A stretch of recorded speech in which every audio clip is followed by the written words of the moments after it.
glad y'all like that music because I like to put on something we can vibe to right before we get into it. Welcome back, y'all. Welcome back to the Check Swing Podcast with myself, the brains and the brawn of the show, Coach Miguel Santa, and of course our newest man in the paint, down low, backing him down, taking him outside if he has to, but he don't have to, so he's just going to throw it down over top of you. Mr. Rob Battle Hall of Famer is in the building. What's going on, fellas? Yo, what's up? What's up? What's up? Exciting Yo, sports. Exciting week, huh? What a week! What a week it has been since we last talked to you, really. But I mean, Olympic trials have been going on for a whole bunch of sports. We got free agent frenzy in the NBA. We got some things happening in baseball. It's a lot going on. It's a lot to talk about. We just got about an hour. We're going to give you what we got. And y'all can also join us as well. Of course, you can hit us up in the chat. Of course, that's the best way to get your comment heard. Hit us up in the chat right there. Welcome to everybody checking us out on YouTube. If you're in the YouTube chat, go ahead and subscribe to the channel and tell your friends and family and enemies to do the same. All right. Fellas, I'd like to start off the show by asking y'all how y'all been. So please, Rob, since you're the newest member of the show, I'll let you go first. How you been, brother? Been great, man. Been absolutely great. Just finished a challenge that I always look forward to each year. We have a cycling challenge we do each year in June. It's called the Nicole Strava 8848 challenge, where you have to climb the elevation equivalent of Mount Everest on your bike. So that's 29,023 feet of elevation. Wait a minute. You got Hold 30 on. days to do it. Hold on. Yeah. You're not just gonna say that just all extra calm and like it's nothing. Wait a minute. You said you climb the equivalent elevation to Mount Everest? Yeah. You got 30 days to do it, and then you unlock a jersey. They create a limited edition jersey every year for everybody for the people who complete it. You complete it regular over 30 days, they give you a nice discount, and you got, like, mine cost me like $85. But if you complete it in one day, you get the jersey for free. So in one day, they call that Everesting. Like, so you find a nice hill and you just all day until you hit 29,000. Okay, now what's the distance on that again? It's the feet of elevation is 29,023, if I recall correctly. All right, I'm gonna let you continue your story. I'm gonna try to do some math. I'm not So really sure, but go ahead. I'm gonna let you finish. So I completed it in 13 days riding.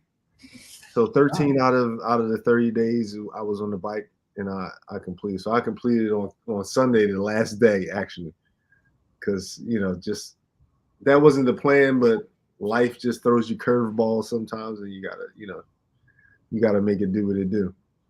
But that's what I'm most excited about, because that comes up every year, and we enjoy doing it. My God, we had a couple other brothers that did it with us this year. We proud of those guys. So that was pretty awesome. That's cool. So I have a question for you about the ride. I'm just trying to get an understanding. You just have to go the distance of the elevation. The elevation. So, for example, Sunday, my last day, I needed 3,917 feet of elevation. So you have to find something that's elevated. Yeah, I have to find the hill. So I'll go in the Strava app. That's where you log your rides, runs, swimming, anything. You can log everything on there. And I paid for the subscription, so I can go to the map and I can just say how many miles I want to do, whether I want it to be hilly or flat, I'll choose hilly. And then from other people's rides that have saved, they'll give me options to choose from. And then I'll choose, if I see one that says 30 miles, 3,900 feet of elevation, then I'm going to choose that route and I'm going to do that. So my route ended up being 38 miles and like 4,200 feet of elevation on Sunday. So, okay. So, Miguel, tell us about what you did this week. I went to work and came home. So, I mean, I wasn't climbing Mount Everest like, structures. Plus, I was a lineman, so I didn't really care to run much. But this past weekend, we had an oddly scheduled tournament. It was our second tournament with my guys. Kudos to them for having the energy, the wherewithal to actually play 4 games in one day. And this was done. This particular tournament only had 4 teams. All right, so it was kind of a round robin kind of thing. So we all played 3 games, and then the last game was for 1 seed, 2 seed played each other for the championship, and then 3 seed, 4 seed played for the second place spot. So it was a long day. We went 1-3. All the games were relatively close except for like the third one. We lost 11-5, but all the other games were like 6-3, 6-4. 5-3, so they were relatively close. But kudos to the guys, because this is a freshman group, so they're kind of getting used to travel baseball. They're getting used to playing the back-to-backs and then traveling, in and around spots. Because we played, it was called the Battle of the Bay, so we actually were right over, what is that called? Centerville. So right over the Bay Bridge, Route 50. And this is the first time I went over the Bay Bridge since the bridge collapse. And I was talking tough, man. I'm like, oh yeah, man, that bridge ain't nothing. And then as soon as I like went over and I hit like a bump, I'm like, because literally you're going up an incline of like, I don't know, it looks like 1,000,000 feet in the air, and the structure literally goes on for like maybe 5 or 6 miles. And it's literally like asphalt, concrete, and then metal. Yeah, the Bay Bridge is a scary bridge. Yeah. It's a scary bridge. Yeah. Well, so is that you? Did you pay for that? Did I pay for what? The bridge repair. They never buy it. Oh. Through the hiking of tolls and everything, absolutely. I'm gonna leave that alone. I'm gonna leave that alone. Enjoy the ride. Yeah, we're gonna be having a whole nother show. So I don't know if y'all can see it. Like you can barely see it. Just if you see like little things floating by on my screen, I like to burn incense while I do the show. So. Don't mind. You should put it right in front of your screen. Did you sage it? You got to sage it like Kyrie? No, I don't. I left the sage in the old house before we moved, and I never got any more. There you go. I ain't messing. I don't want to mess with the sage. It doesn't smell as good as the good old incense. But your guys' week was way more better than mine. Well.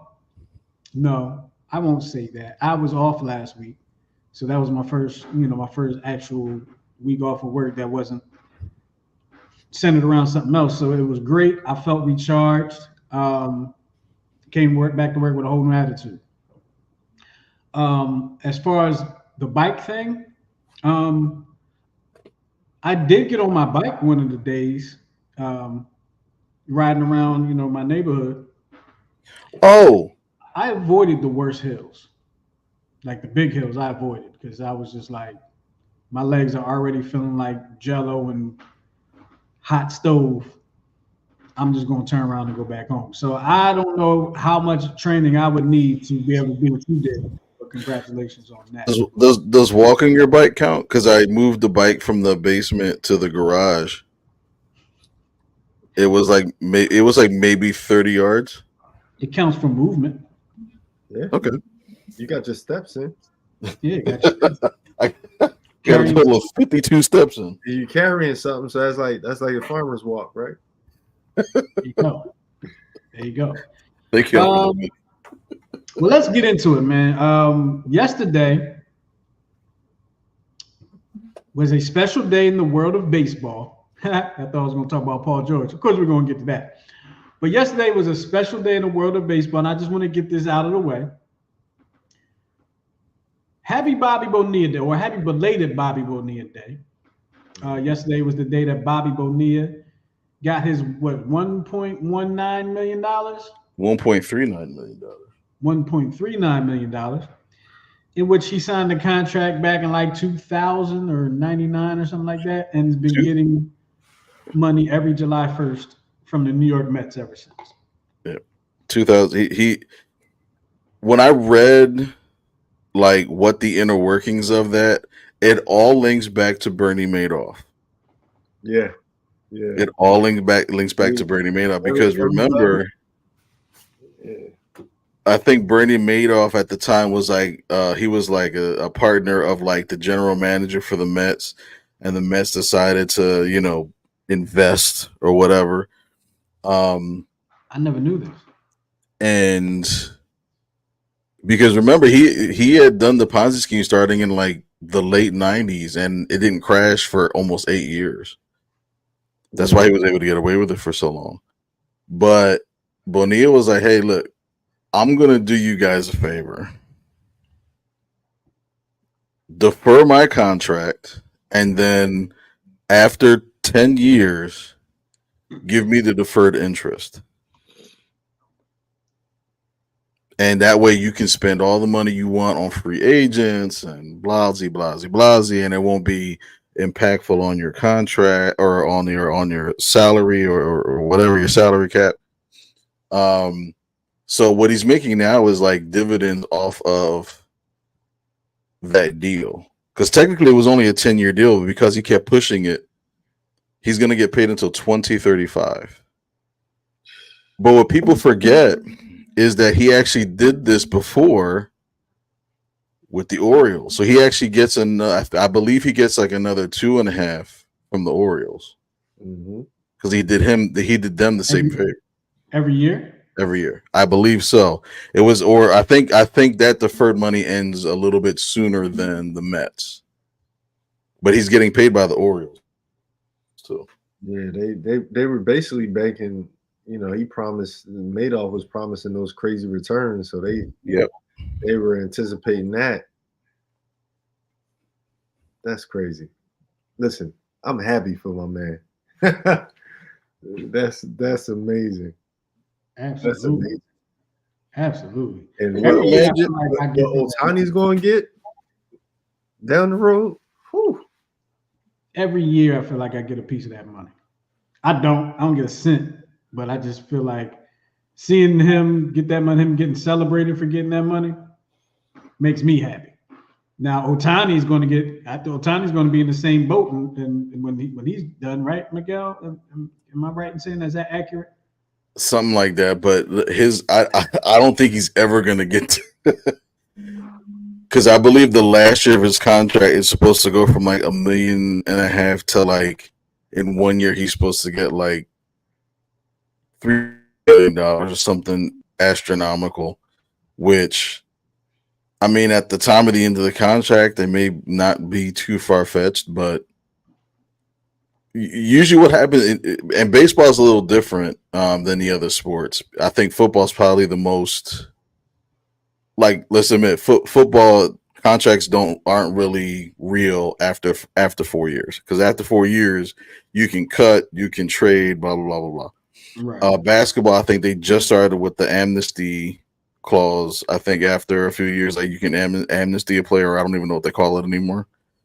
To get out of those contracts, but all they used to do was like, remember we used to always get like the Kenny Thomases and the Derek Colemans for the fourth time, and a washed up Chris Webber just to dump money and stuff. And then I think they added the amnesty clause. But baseball, there's guarantee money that is never to be touched. I believe in baseball, there's only one player in like the last 20 years that almost had their contract revoked because of an injury issue. And I believe that was remember a guy named Grady Sizemore? Yeah. Mm-hmm. So remember, he actually signed with the Yankees. Mm-hmm. He only played 1 year and has been hampered by this back injury where the Yankees actually sued him for back pay because he refused to use the team doctors. So he was like, I'm getting like a second and a third opinion and da da da da. And I believe they went to court with it. And I believe the Yankees won a partial settlement. But other than that, it's like, and I see what some organizations are starting to do there, because they did this with Trout. When Harper signed his deal, remember, he was the highest paid player for 2 weeks. And then Trout signed his contract because he was actually, I think he had 2 years left on his deal. Mm-hmm. But they decided to sign him early, forego arbitration. They actually bought his arbitration years and then made him the highest paid player. So now he's on his like 5th year of his 13, 14 year contract. So when I grow up, man, there's a couple NBA players that are like that. For a long time after Steve Francis wasn't playing, the Knicks was paying him for a while. Yeah, you're right. Yeah, right. And was it either the Heat or the Lakers that are like still paying or just finished paying Luol Deng, and he's been retired. And the Sixers were in that situation too, with Todd McCullough. Oh, they were paying him for a while after he was gone. I forgot about Todd McCullough. Yeah, I mixed it up with Todd McCullough before. You said you mixed it up with him? Yeah, him and Keith Van Horn. We used to work out in the summers at PCOM. Yeah, did you give him that work? Big guy can't keep up with me, man. Are you so you say it publicly for the first time so we all can confirm it? You are the reason for his early retirement. Not at all. Not at all. But those are fun times because we had workouts we would typically do. A lot of pros come back, but once a lot of the Sixers start participating, they would move it to PCOM, I guess, for liability issues. If we had about 5 Sixers that are coming in today, So, Rob, how tall are you? 6'8" on the court. 6'8". Okay. What? Now, hold on now. Gotta ask you a question. Now, that was interesting what you just said. You said 6'8" on the court. 6'8" on the basketball court with my shoes on and everything. Gotcha. Okay. At the doctors, you were about 6'7"? I mean, at the doctors is irrelevant. I don't Yo, but I'm gonna start saying that. Yo. I mean, who walks around barefoot? I never understood that when people was like, the combine, he measured like, he's this height with shoes off. Well, who plays basketball with his shoes off? Yeah, I never understood that either. What does it matter how tall he is? Yeah. If I'm playing football and I wear cleats on, whatever my height is with my cleats on, that's how tall I am. That's what you're going to see on the field. I'm 5'5". Actually, I think I might have to look in the book. I think they listed me at like 5'7". I'm 5'4". What I have, because people don't realize it, because I'm I'm not skinny. I'm thicker built. I have a 7'1" wingspan. Oh, really? So my you probably look at me, you don't see like long. It doesn't look long arms, but my wingspan is 7'1". That helped with a lot of the shot blocking. I can't complain. Oh, I'm sure it did. I wouldn't really know, but I'm sure it helped. My wingspan is 4'3". Well, that's good to know. Good, that's a good tidbit to have. Okay, I'm gonna tell you right now. One more baseball note before we move on to the big news. Real Muto, Schwarber, and Harper are all hurt for the Phillies. Actually, I think Harper worked out recently. He might be coming back soon. I know Harper. Harper was on like the 10-day DL or IL. Schwarber too. Real Muto, he had this knee surgery, so they expect him at the end of July. But the Phillies are still competing, so that's a sign of a good team. Ranger Suarez had his slip up the other day. Well, I'm going to say had another slip up the other day. But the Phillies rallied back to win that game, so shout out to them. Miguel, did you want to add anything to that before we moved on to the big news? I mean, it's just that these are injuries that soft tissue injuries always like kind of concern me because they tend to linger. And usually whenever you have, because when you hear like a groin injury from Schwarber and a hammy from Harper, speaking from a person that actually has had that injury before, I remember my sophomore year of high school, I actually pulled my hamstring rounding third heading to home. I remember we were playing Olney. We were at Olney High School, and I was rounding third headed to home, and I remember I felt like I got shot in the back of my leg. I actually ran over the catcher illegally, but I think the umpire. I literally I went like this, and he caught the ball, and I just like fell over him like a tree bark or whatever. And I remember he was like telling me to get off him because he couldn't breathe or whatever. And I had my elbow in his neck. I had a flashback to the previous fall when we were playing them in football. But the ball had popped out, so whatever, I scored. But I remember like that injury lingered, and even when I was ready to play, I wound up pulling my hamstring 3 more times that season, and I wound up having to finish early. So like those soft tissue injuries, I would have been. I think I would have been more like, you remember when Harper broke his hand a couple years ago with that hairline fracture and that hamate bone.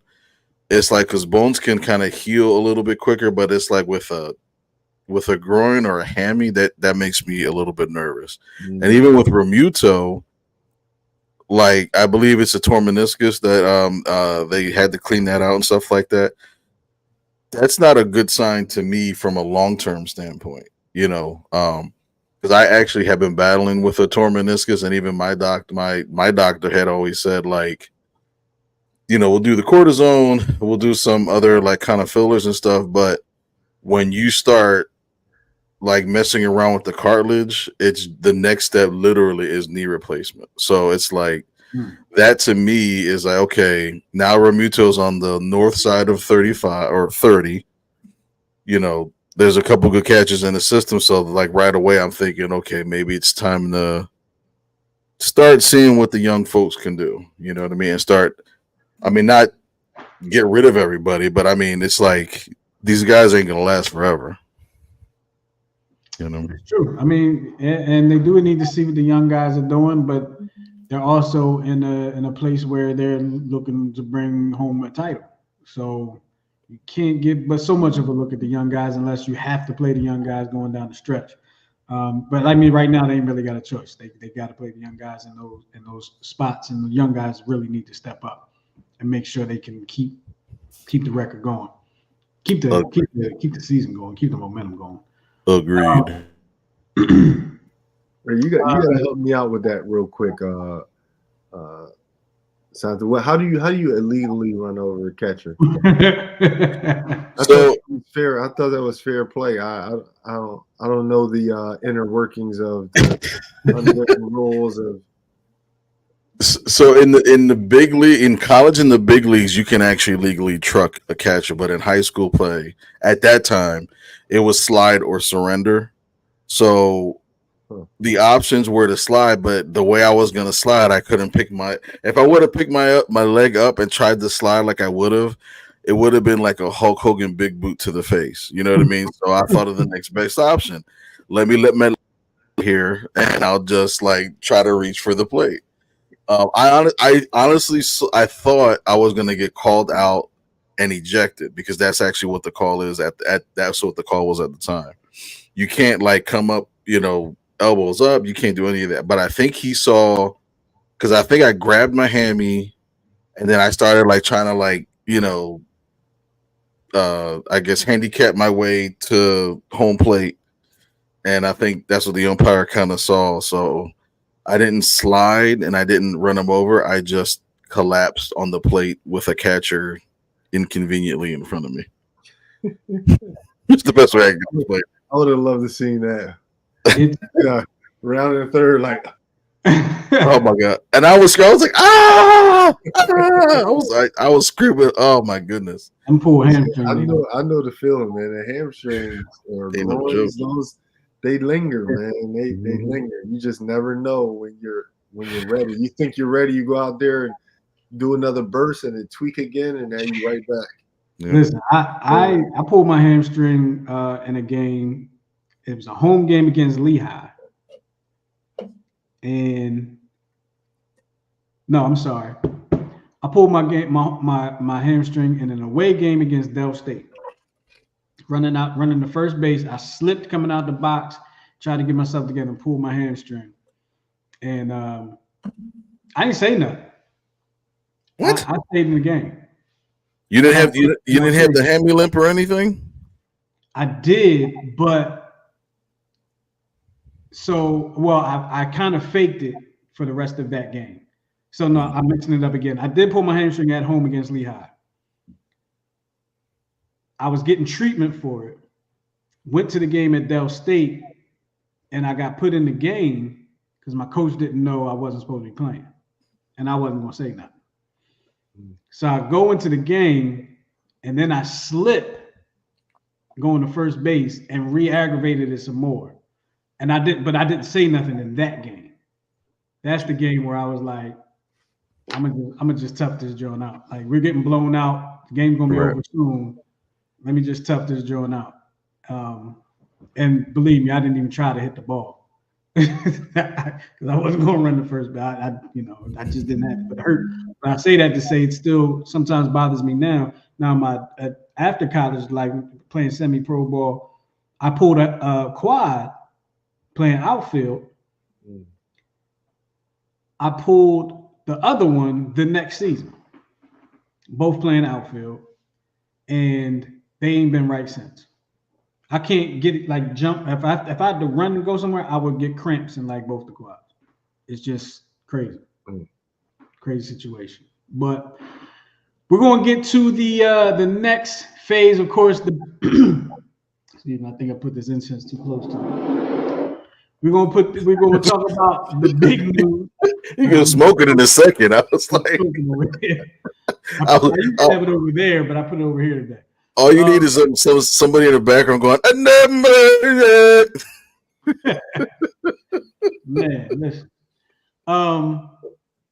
Woke up Monday morning. Was it Monday morning? Yeah, woke up Monday morning. I thought that was getting ready. I thought you were getting ready to sing a song. Early Monday morning.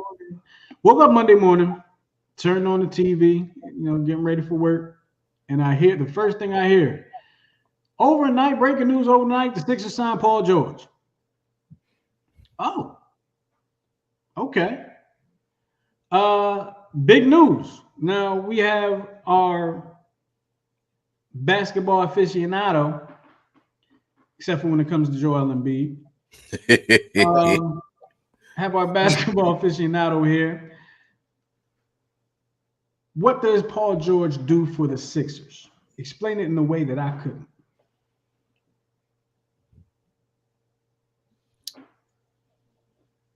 I mean, he gives them that third scoring option.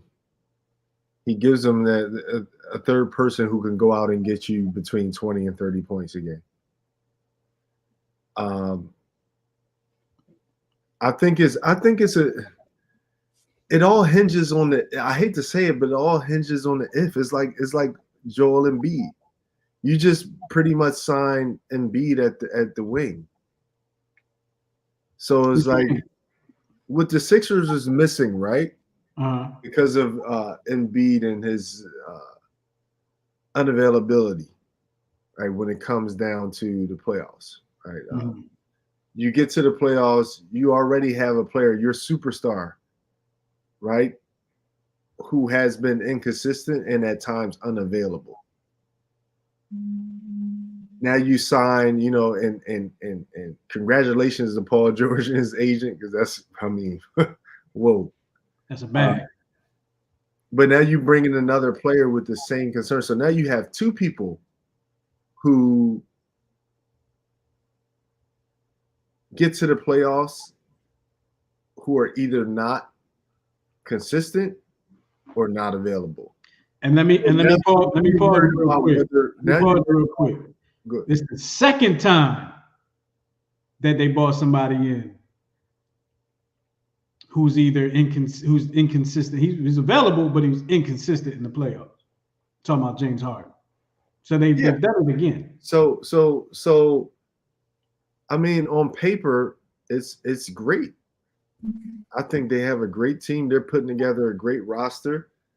But it all hinges on those two guys being able to show up consistently in the playoffs and to play in the playoff games. I think also it sets Maxey up for success. He got his extension. Let's say if worse comes to worse, let's say Embiid's not in the picture. They've at least surrounded him with other folks that can spread the floor. If for some reason Embiid wasn't there. So I told you how I feel before. I think Tyrese Maxey is the future. I like the kid. He improves every year. He works hard. He's a gym rat. He has a great attitude. I think he's going to do a lot of great things in this year and this upcoming season and the years after. So it's great. It's great moves, great signings. Yeah, I think I like the move. I think when I think about this move, I thought about it kind of the same way when they got James Harden. I was like, all right, well, you got two guys that need to be able to prove something in the playoffs on your team now. And now I kind of feel that way with this one. You got two guys, again, that need to prove something in the playoffs. With that being said, I think the regular season is going to be fun, right? The regular season is going to be real fun. I think the playoffs are going to come down to a lot more of the fact that they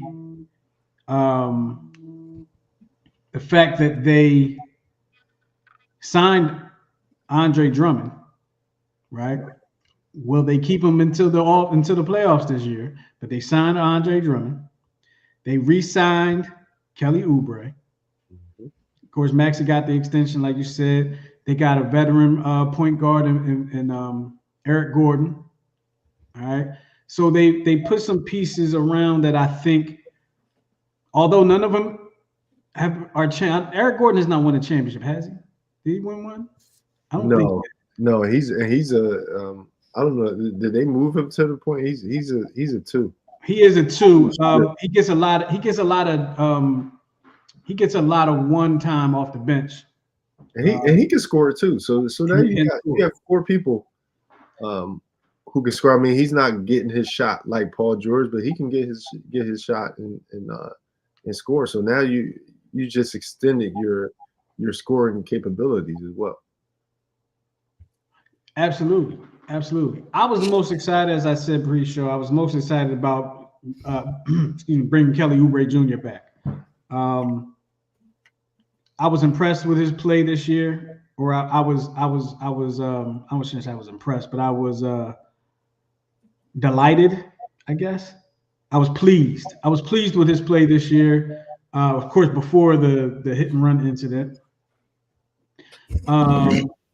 And afterwards, it seemed like it took some momentum away. I mean, he had his moments, but he was real consistent before the thing.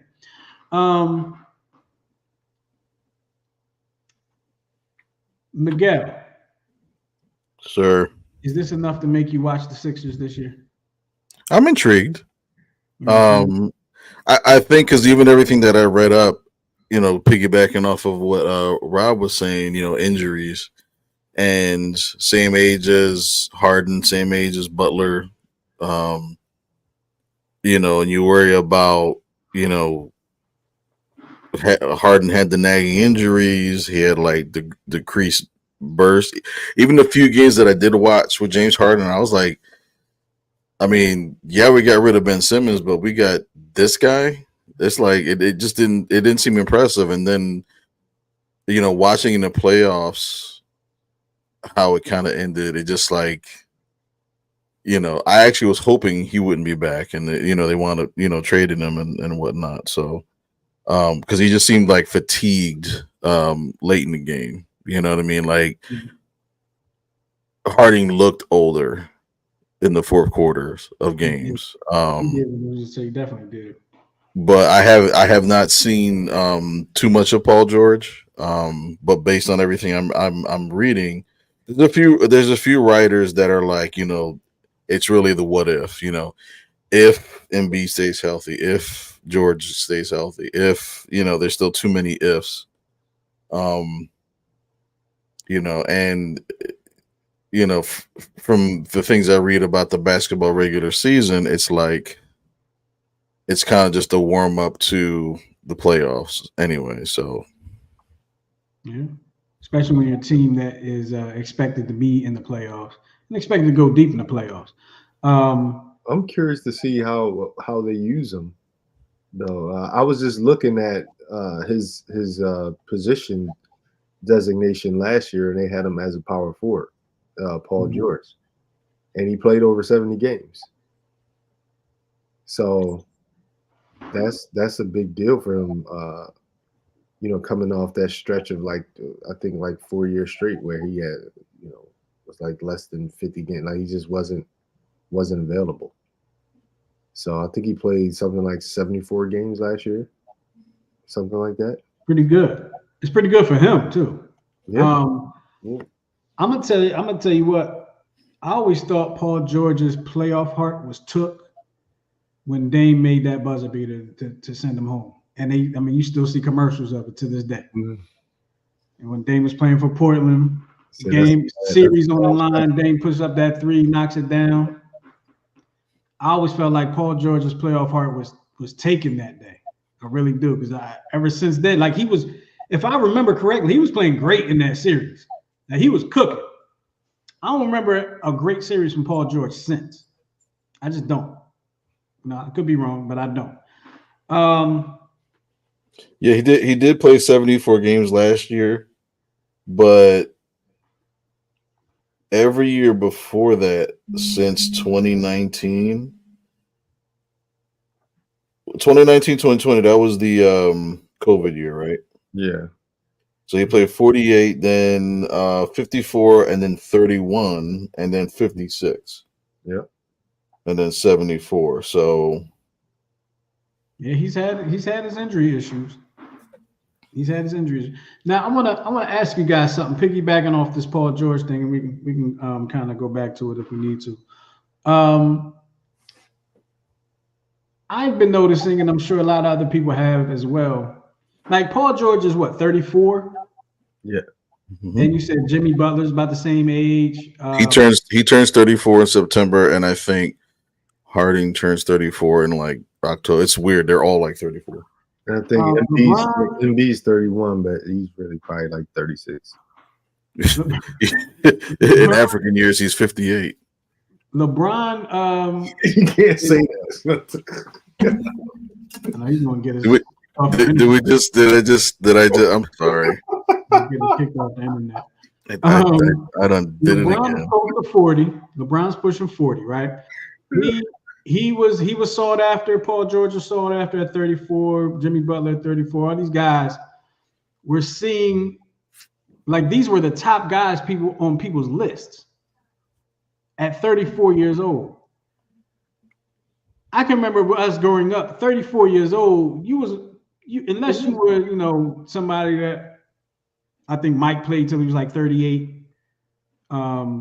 Moses Malone played for 20 years, but it was very rare for somebody to be at the top of their game 34 and up.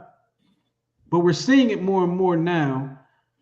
The younger guy and the younger free agents were not like top on the list. It was the older guys. And I kind of thought of it as the LeBron factor. Like, LeBron is playing effectively at his age.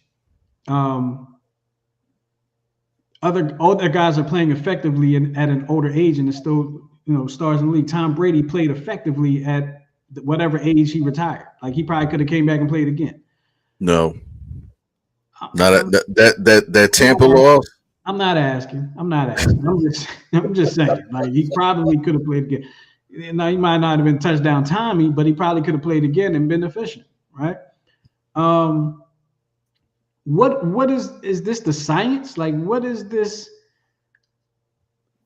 The older guys being better longer. Like, what can we attribute that to? I mean, better healthcare. I mean, you got better access to the things that actually work. Like, I remember Charles Barkley was talking about he had a bum shoulder in one of the, I think it was against when the Suns were playing the Bulls for the championship, right? Okay. And he said that he actually had to get a cortisone shot every day of that series in his shoulder just to be able to make it through the pain. Nowadays that's unheard of because, like, you usually can't get more than one shot per like 3 months, of cortisone. So it's less dangerous. So I think, I think there's better knowledge of health because, if you want to go back even further, Mickey Mantle actually didn't. He had so many injuries and still did what he did that he probably wouldn't be able to play today. He actually tore his ACL when they didn't even know what it was, and they actually removed the damn thing, and he played 18 years with it. So he had this like kind of strut when he would hit home runs, and everybody thought, well, that's just his strut. It's like, no, he got no ACL. You know what I mean? So it's like the science is better, the treatments are better, the doctors are more knowledgeable. Recovery is better. In a couple of areas, like I think in like sports like basketball and football, it's a lot better. Football more so because they're still trying to work out, like, football recovery is a lifetime. It is, but it's slowly turning into flag football as we've seen, right? I mean, the freaking Pro Bowl is a flag football game, if that's anything. Pretty good one too, if you ask me. So I watched like 2 minutes of it, but after I think Jay-Z came out and did a rap, and I was done. But I think it really depends on the sport. And I just saw in the comments, a buddy of mine was saying that the game's not as physical as it was before, which is true. Which again was always my argument as to why I couldn't actually watch basketball.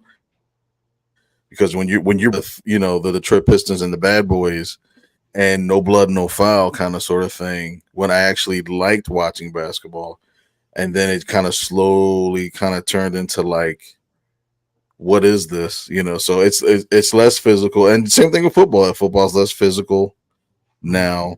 Although baseball, in baseball, it's almost like an epidemic of Tommy John surgeries. Like Tommy John surgeries are up like I think the stats like 450% before a kid reaches 19. What? Yeah. There's more high school pitchers today that are getting Tommy Johns because the psychology is if I get the Tommy John, I'm getting a new muscle and I'm still growing that. So it takes care of the injury, which makes me throw harder than I did before. So that's why a lot of parents and athletes are actually saying, "Oh, I got to get a Tommy John." No worries. It's only a 16-month recovery. I'll be back in no time.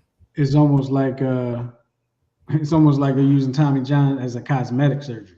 Right. And it's like you don't see that in any other sport, because baseball is really heavily on the throwing end. Yeah. Football may be a close second. But I think as a coach, as a baseball coach, if I were to ever get a natural athlete that didn't play baseball and wanted to coach them to play baseball, I would want them to be a basketball player.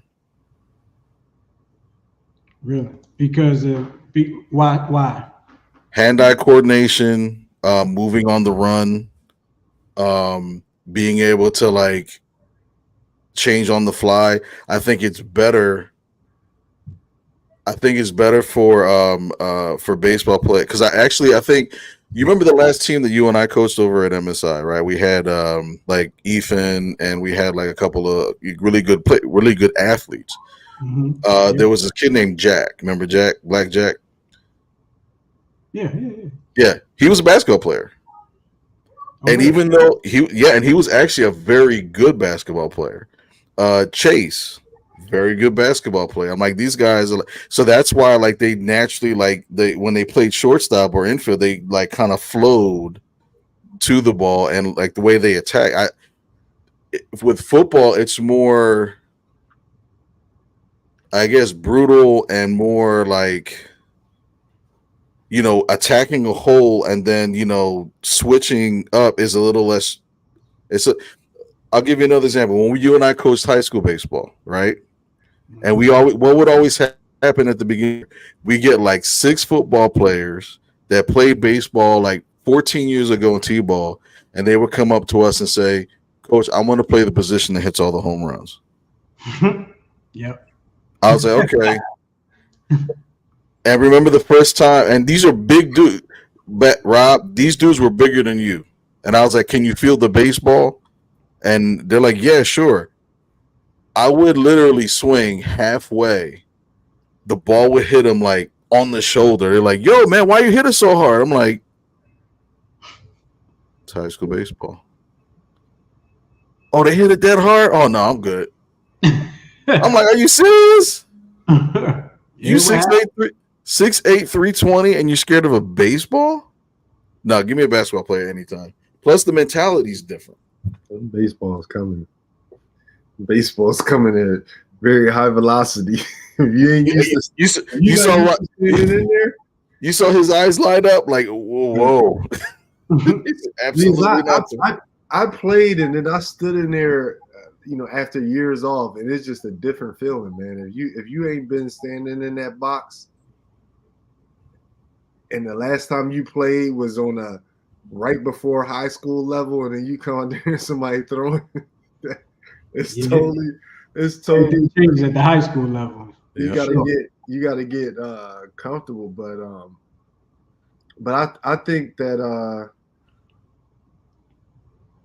that like Miguel said, a lot of the technology now, we're talking about people having injuries that would end their careers before now. Now you're coming back better than ever.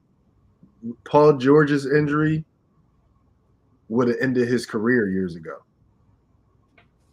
I've had 3 injuries that have ended players' career.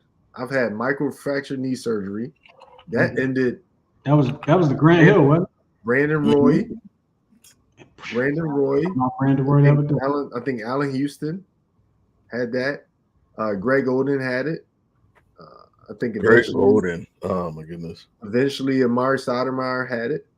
I've torn my plantar fascia. Mhm. That's what happened with Andrew Toney. Mhm. He had plantar fasciitis, and then I ruptured both of my peroneal tendons in my left ankle. I was out for a whole year with that. What's the peroneal? Those are the two tendons that run on the outside of your ankle that keep your ankle from doing this. Is that what Porzingis had messed up in the final during the finals? Wow. No, they didn't say peroneal. No. Okay. He has something else going on, but those are three injuries that are probably, the doctor told me if I didn't get the surgery, there's 0% chance I could play basketball again, ever, even recreationally. Because he actually worked a miracle, because now you have two. Everybody has two. I just have one. He grouped it all together. Stitched it together. I have one peroneal tendon in my left ankle. So, Rob, I gotta stop you real quick. We got a call coming in from, I'm gonna say, Luke. I'm gonna let Luke. Hold on. Let me unmute the thing, because I always forget to unmute it. We get calls. I didn't know we get calls. Yeah, we got calls. The number is there at the bottom of the screen. I've been waiting for it to go by while it's on, so I keep forgetting what it is.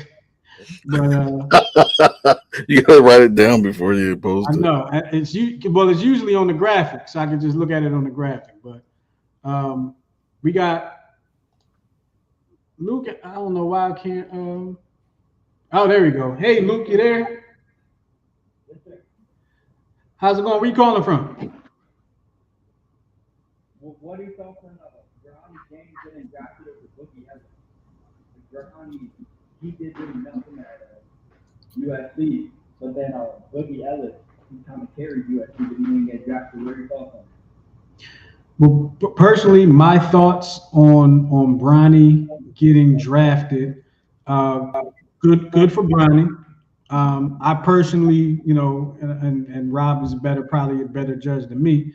But I personally didn't think that he was NBA ready yet. You know what I mean? But I also think that this was probably his best shot. His draft wasn't that good. Like, I kind of feel like it was messed up this year. No, this draft wasn't good because I only knew two players in the draft. Three players in the draft, and one of them was Bronny James.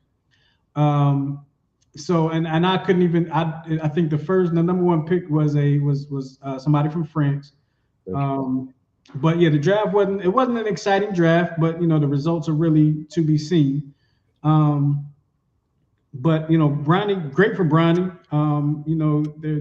There was some nepotism there, and I'm glad that they were able to do that, because you usually you don't see that from the player's perspective. So you only see that in the front office, and you see it in front offices in the NFL and the NBA and all like that. So for the first time for the players to be able to take advantage of that, congratulations to Bronny James, man. I'm happy for them in the James family. I hope he does well, except for when he plays the Sixers, personally. And I'm a big Sixers fan too. Shout out to you, Rob. I'm gonna let you chime in on that. I think that it was clear from a lot of the scouts' take that they felt that he wasn't NBA ready now, but that's all irrelevant. I think that all of this chatter, negative chatter about LeBron, it's a time to be excited, man. That's amazing. I'm freaking happy for him, man. I'm happy for him, and instead of just enjoying the history that's about to be made, people are hating. I'm here for it, man. I hope he gets on the team. It'll be incredible if he works his way into the rotation. That would be amazing. Now let's not act like he's just some bum. The kid can defend. The kid can shoot. Shooting in drills is different than hitting those shots in the game. But it is what it is, man. I think it's something to be applauded. I think it's something to be excited about, because who knows when the next time we'll see something like that. LeBron had to play almost 20 years to play with his son. Who's to say he'll stay a couple more years and Bryce might come in? That'll be, and you see stuff like that.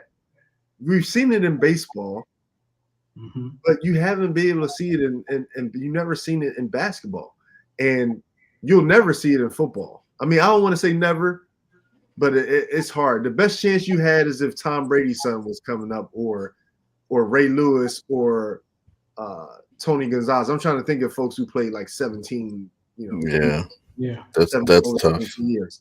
It's tough in football because the average career for a football player is like 3 years. Yeah. So it's amazing, man. I'm happy for. I hope he gets to camp and does well, works his way to see the floor at some point this season. I think it'd be awesome. But I think it's hilarious. I am curious. The internet is undefeated, man, and they have the memes out. Like, what do you call? What is he calling LeBron? Right. Again? Right. Is he saying, Dad? Yo, Dad, I'm open. Right. Or, Dad, what are we doing? Or is he saying, Yo, Bron? Right. and how does Bron get on him in practice? Like, yo, it was like, how does that dynamic work? You shooting the ball too much, Dad. Does it still live in Bron's house? Like, I know he can move out now, but I'm just curious. Like, are they going to be going to practice together? Probably. Like, come on, Bronny, we're going to be late. Like, it's going to be interesting. Like, I'm interested in seeing. Luke, thanks for the call. We appreciate you. Thanks for the support. Thanks for the love. And make sure you tell your folks to follow us on Facebook and YouTube and all like that. And remember, this dude has one of the best mentors of. I mean, I'm not a huge LeBron fan, but I'm a realist. I mean, he is one of the greatest players to ever play. So now I have a legitimate. I'm going to know the game. I'm getting the best tutelage. I live with the guy, so I'm. So the I have his DNA. Not knowing what I'm doing are slim to none. Yo, can you imagine this conversation? Bronny walks in 3 o'clock in the morning. Bron comes downstairs, bathrobe on. Yo, man, what are you doing? We got a game tomorrow. Like, can you be like, that's crazy. But I wonder if like people thinking the same thing about Ken Griffey and his son. Did he ever do a video? An interview? Did they ever ask him like, "Yo, what do you call your father in the games?" Like, I'm sure it's coming. Hey, pops. There's a funny story that Ken Griffey Sr. tells about the game that he actually grounded his son, Ken Griffey Jr. It's absolutely hysterical. So it's a pop fly into left field, right? Ken Griffey Sr. is under it, ready to catch it, and then Ken Griffey Jr. comes in and like stands in front and catches it. And you see Griffey, he's cheek to cheek cracking up, but his dad's like, he gave him that look like, and he took his glove off, like he's coming off the field, taking his glove off, and he puts it underneath. He's like, okay. And he said he took the keys from his car. he had to take a taxi home that night. So, stuff like that. I never knew that part of it. This is just the beginning. The beginning. They've already been going crazy on these beans about him waking them up. During the season, it's going to be funny. The internet. Now, here's what I expect. Like, my expectations. I think Bronny ends up in the G League, right? Possibly, but I do think Bronny is on the roster Christmas Day. He didn't sign a two-way though. Oh, he didn't sign a two-way. No, they weren't. He got a guaranteed contract. They weren't accepting that. You're right. And I just read that right before the show. Sorry about that. He'll play on Christmas Day. He'll play on. Let me ask you, because I don't understand the two. I don't completely understand the two-way. Like, I know what the two-way is. Do you, like in baseball, if you're not doing well, they'll send you down to the minors to get yourself together. Mm-hmm. Do you know that if in the NBA, can Tyrese Maxey, if he's doing if he's struggling, could they send him to the Blue Coats for like a No, week? he has a guarantee. Like when there's a two-way contract, they can. And But don't not a quote me on that. I don't know two-way. who's watching, but on the two-way, I believe that's where you can go, because that means that you're contracted by the Sixers. Mm-hmm. So if they send you down to the D League, remember, you're still getting paid your Sixer salary. That's the difference. Than getting dropped to the G League, and now you're making a G League salary. The people who are dropping from or on two-way contracts and they send them to the D League, they're still making NBA money. Gotcha. They're not making G League money. Okay. Perfect explanation. Perfect explanation. I'm good. Now I have a better understanding of that. See? So glad Miguel invited me to the show. That kind of works the same way in baseball slightly, except for if you actually that it works that way the first 6 years of your contract. Unless because the first 6 years of your contract, you're pretty much under team control. Whatever you sign. And then I think the last 3 years you're arbitration eligible. So whatever you make there, and then whatever you make, you become a free agent after that sixth year. And then if you get sent down during that contract, you're still making that major league money. There you go. Real quick, as we're gonna get ready to wrap it up. Rob's favorite WNBA player, Angel Reese, is WNBA Rookie of the Month this month. What's your thoughts on that, Rob? She's playing well, man. I asked my friend the other day the question, and what they're talking about now. Who do you give? It's going to be a tight race for Rookie of the Year. I think I just saw she's average. You guys sent over. She's averaging like 14 and 13 or something like that. 14 and a half, 13, and almost 2. Yeah, that's impressive. I mean, she's hitting the glass hard. She's playing hard. I can respect that. I can separate the two. She's playing hard. I don't like the the shenanigans, her attitude, or in playing the victim role. But I mean, she's out there and she's playing hard. She's doing her thing. So and that's cool. I just don't like the victim stuff. When she was up there and it's like, oh, I'm being sexualized. No, ma'am. Have you seen your post? You're sexualizing yourself. I think it's working for the WNBA, because I think I saw something that there it is. So the game against the Fever and the Chicago Sky averaged 2.3 million viewers a few weeks ago, which is the largest viewing audience in WNBA history. In history, that includes the inaugural game. Which game did you say it was? Who were the teams? Let's see. I can't remember when I posted. Fever in the Sky, Caitlin and Fever in the Sky. Oh, okay. Yeah. And they just had to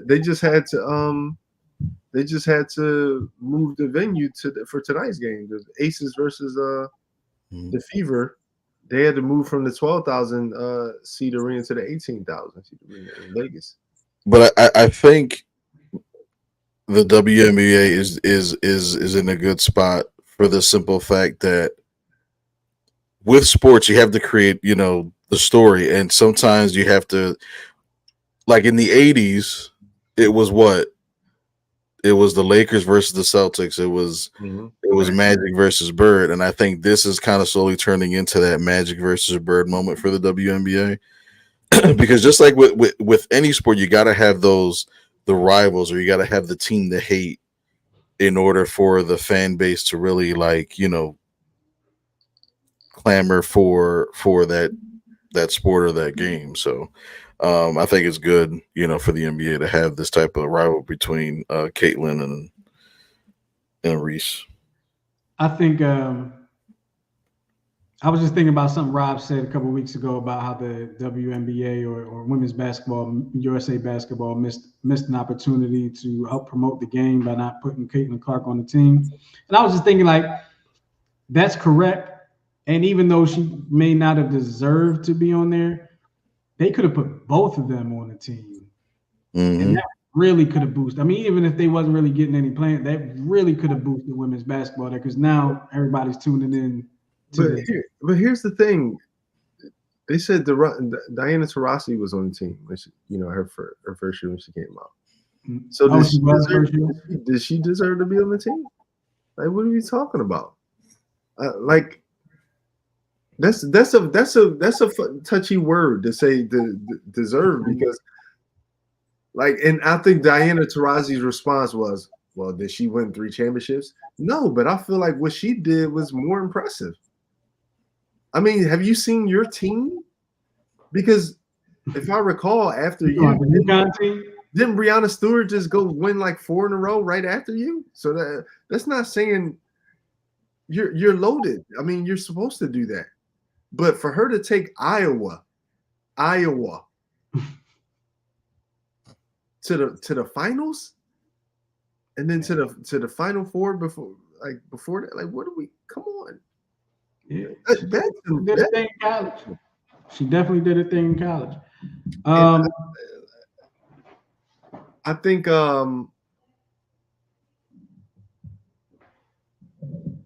with this situation and the WNBA, I think also what's helping is the influx of and I'm trying to be careful here as I'm trying to be respectful. The femininity that's coming in now. I think that can help bring more of the female support. Because a lot of this talk been talking about supporting the WNBA.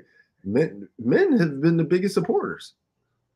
Who y'all need to attack and focus on are the women. The women aren't supporting the WNBA. I've never seen a woman walk down the street with a WNBA jersey on. Have you? No, unless it was a little girl. Because I haven't. Just little girls. I think to piggyback on what you said, and I don't know how long they've been. I know they've been doing it at least 2 or 3 years, but showing the women coming in with what they're wearing like they do with the men. Exactly. But you wouldn't have done that before. Right. Because I mean, I'm gonna say it, I'm just not interested in seeing the woman pull up and get out of her car in a baggy t-shirt and baggy jeans, looking like a dude. I'm just like, it doesn't intrigue me. You're not going to get eyes. You're not going to get viewers to see that. I'm sorry. So I'm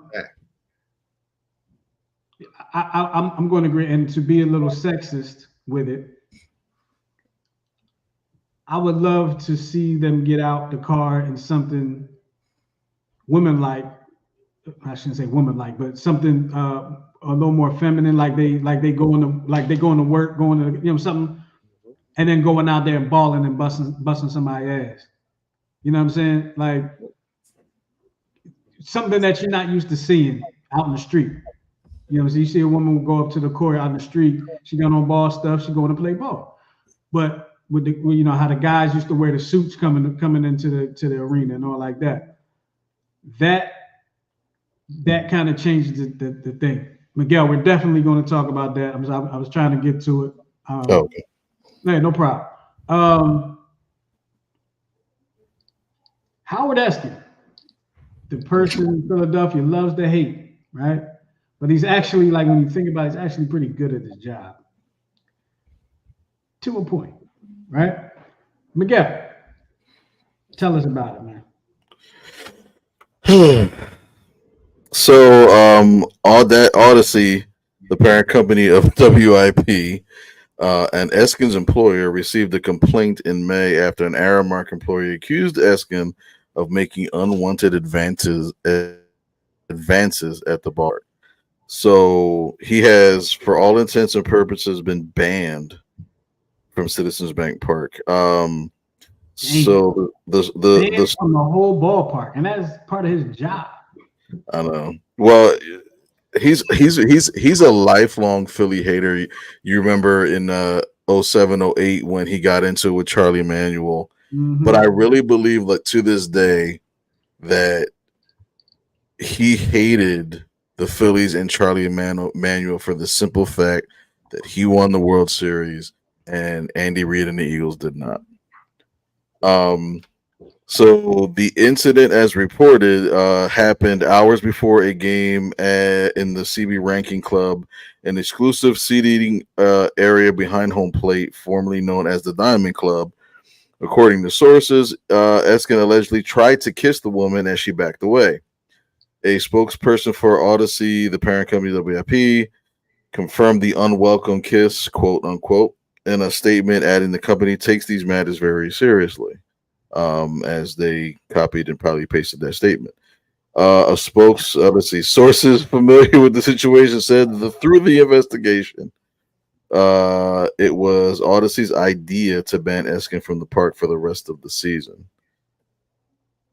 Yeah. And Odyssey has also Odyssey's idea to do that. Right. Hmm. And Aramark said that they support Odyssey's decision to suspend Howard Eskin from the park.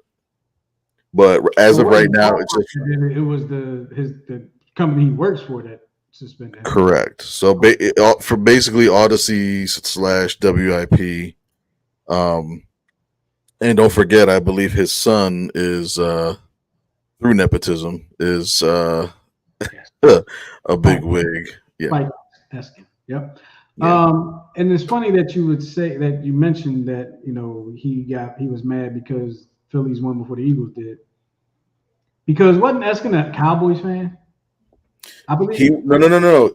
So yes and no. He was a Cowboys fan, but specifically he worshipped Jimmy Johnson because he was the one that actually called Buddy Ryan for what he was. He called him like a blowhard, and everybody hated him because of that. But when you look at it, Buddy Ryan never won a playoff game, and whatever.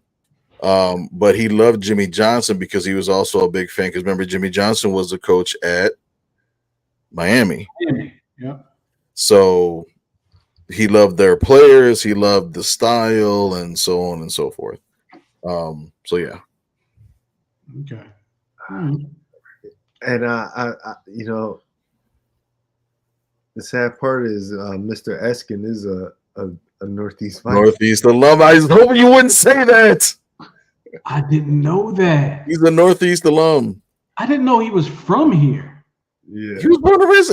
Him and you remember a broadcaster named Lou Tilley? Yeah. I worked with Lou. Both of them Northeast graduates. Yeah, I worked with Lou.